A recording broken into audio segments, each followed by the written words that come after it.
नागर शैली। इस शैली के सबसे पुराने उदाहरण गुप्तकालीन मंदिरों में, विशेषकर देवगढ़ के दशावतार मंदिर और भीतरगांव के ईंट निर्मित मंदिर में मिलते हैं।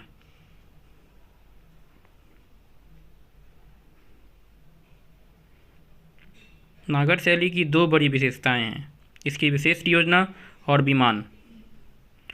इसकी मुख्य भूमि आयताकार होती है, जिसमें बीच के दोनों ओर क्रमिक विमान होते हैं, जिनके चलते इसका पूर्ण आकार तिकोना हो जाता है।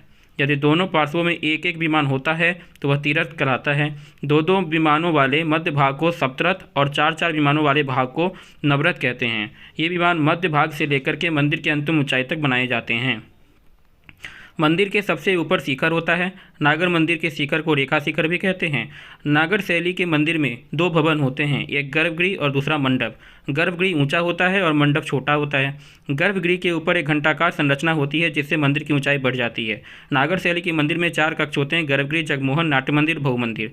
भुवनेश्वर में स्थित लिंगजार मंदिर इसका एक उत्कृष्ट उदाहरण है।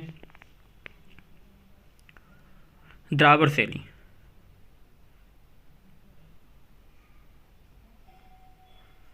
द्राविड़ स्थापत्य शैली का संबंध दक्षिण और दक्कन के मंदिरों से है, पर कुछ पुराने नमूने उत्तर भारत और मध्य भारत में भी पाए गए हैं, जैसे लारखन का पार्वती मंदिर तथा ऐहोल के कौंठीगुड़ी और मेगुती मंदिर। द्रविड़ शैली की प्रमुख विशेषता इस पिरामिडीय विमान है।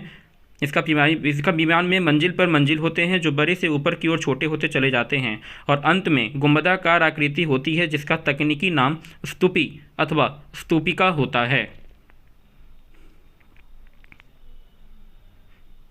समय के साथ द्रविड़ मंदिरों में विमानों के ऊपर मूर्तियां आदि की संख्या बढ़ती चली गई।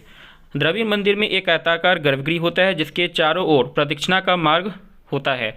द्रविड़ मंदिर में समय के साथ साथ कई विशेषताएं जुड़ती चली गई, जैसे स्तंभ पर खड़े बड़े कक्ष एवं गलियारे तथा विशालकाय गोपुर, जिसको द्वार भी कहते हैं। द्रविड़ शैली के दो सबसे प्रमुख लक्षण हैं। इस शैली में मुख्य मंदिर के 4 से अधिक पार्श्व होते हैं। मंदिर का शिखर और विमान पिरामिडीय आकृति के होते हैं। द्रविड़ीय स्थापत्य में स्तंभ और प्लास्टर का प्रचुर प्रयोग होता है। यदि इस शैली में कोई शिव मंदिर है तो उसके लिए अलग से नंदी मंडप भी होता है। इसी प्रकार ऐसे विष्णु मंदिर में एक गरुड़ मंडप भी होता है। उत्तर भारतीय मंदिरों के विपरीत दक्षिण भाग में ये मिलते हैं। अब है वैसर शैली, जिसके बारे में हम लोग अब चर्चा करेंगे। ये तीसरी शैली है वास्तुकला की। इस स्थापत्य शैली का प्रादुर्भाव पूर्व मध्यकाल में हुआ। वस्तुतः यह एक मिश्रित शैली है, जिसमें नागर और द्रविड़ दोनों शैलियों के लक्षण पाए जाते हैं। वेसर शैली के उदाहरणों में दक्कन भाग में कल्याणी के परवर्ती चालुक्यों द्वारा तथा होयसालों के द्वारा बनाए गए मंदिर प्रमुख हैं।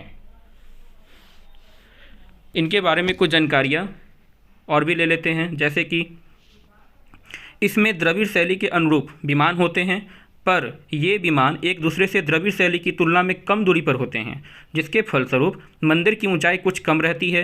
वेसर शैली में बौद्ध चैत्यों के समान अर्धचंद्राकार संरचना भी देखी जाती है, जैसे ऐहोल के दुर्गा मंदिर में देखी गई थी।